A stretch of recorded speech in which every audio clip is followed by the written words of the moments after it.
جس طریقے سے انسان کا جسم تھکتا ہے، ذہنی طور پہ جسمانی طور پہ تھک جاتا ہے، بالکل اسی طریقے سے انسان کا دل بھی تھک جاتا ہے، دل بھی پریشانیوں کے اندر گھر جاتا ہے۔ بہت سی کامن وجوہات جن کی وجہ سے دل بہت تھک جاتا ہے، وہ تب ہے جب انسان اپنے فیوچر کے بارے میں بہت زیادہ سوچتا ہے۔ فیئر آف فیوچر جو ہے وہ انسان کو اکثر تھکا دیتا ہے، یا انسان کا دل اس لیے بھی پریشان ہو جاتا ہے کہ انسان جو اللہ نے اس کو دیا ہوتا ہے اس میں وہ مطمئن نہیں ہوتا۔ اور تیسری وجہ جس کی وجہ سے انسان کا دل جو تھک جاتا ہے وہ گریف ہے، غم ہے، اور اسی طریقے سے ڈیزائرز ہیں، شہوات ہیں۔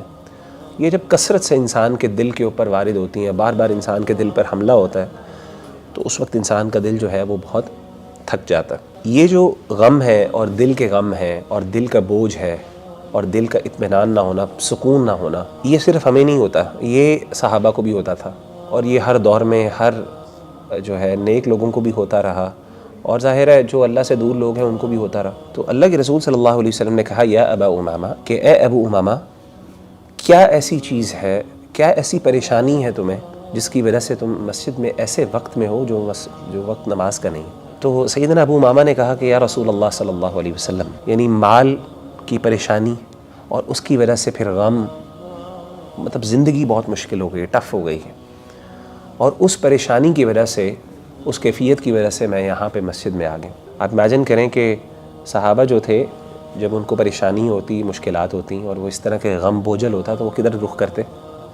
مسجد میں رخ کرتے۔ تو آپ نے کہا کیا میں تمہیں کوئی ایسی بات نہ سکھا دوں یا ایسے کلمات نہ سکھا دوں کہ اگر وہ تم کلمات کہو یا وہ دعا کے کلمات تم اللہ کے سامنے گڑ گڑا کے پیش کرو تو اللہ تمہارے غموں کو تم سے دور کر دے، تمہاری پریشانیوں کو، تمہاری انزائٹی کو تم سے دور کر دے۔ ہموم کہتے ہیں پریشانی کو۔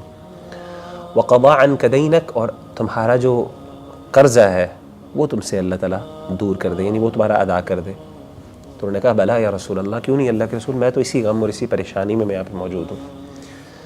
آپ صلی اللہ علیہ وسلم نے فرمایا اذا اصبحت و اذا امسیت، جب بھی تم صبح کرو یا شام کرو، یعنی صبح اور شام کے اذکار کے اندر ایک بندے کو دعا پڑھنی چاہیے، وہ نبی صلی اللہ علیہ وسلم نے لکھا، اور وہ کیا تھی؟ آپ نے فرمایا اللہم انی اعوذ بک من الہم والحزن، اے اللہ میں تیری پناہ میں آتا ہوں ہم سے اور حزن سے۔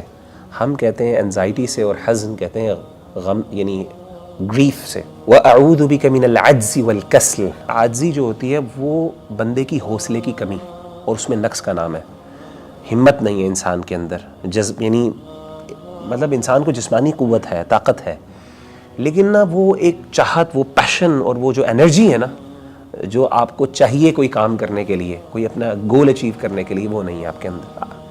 تو عجز اسے کہتے ہیں۔ والکسل، کسل کہتے ہیں کاہلی یا سستی کو۔ وَأَعُوذُ بِكَ مِنَ الْجُبْنِ وَالْبُخْلِ، اور اللہ میں تیری پناہ میں آتا ہوں جبن اور بخل سے۔ وَأَعُوذُ بِكَ مِنْ غَلَبَةِ الدَّيْنِ وَقَهْرِ الرِّجَالِ، اور اللہ میں تیرے پناہ میں آتا ہوں قرضے کے غلبے سے، وقہر الرجال، اور لوگوں کے قہر سے، مردوں کے قہر سے، یعنی دشمن کے قہر سے اور اس کی زیادتی سے۔ تو کہتے ہیں کہ میں نے یہ دعائیں پڑھنا شروع کی صبح شام، تو اللہ تعالیٰ نے مجھ سے یہ دونوں چیزیں دور کر دیں۔ آپ دیکھیں کہ نبی صلی اللہ علیہ وسلم، یہ ایک روحانی، یہ دل جب بھاری ہو، پریشان ہو، یعنی انزائٹی نہ جا رہی ہو، اس طرح کے حالت میں ہو، انسان کو سمجھ نہ آ رہی، انسان کو نا بعض اوقات نکالنے کی ضرورت پڑتی ہے۔ کہاں پہ نکالنے؟ کوئی جگہ بھی نہیں مل رہی ہوتی، غصہ بھی نہیں نکال سکتے کسی۔ تو یہ ایک وینٹنگ کا طریقہ جو ہمارے دین نے ہمیں سکھایا وہ نماز کے صورت میں تھا۔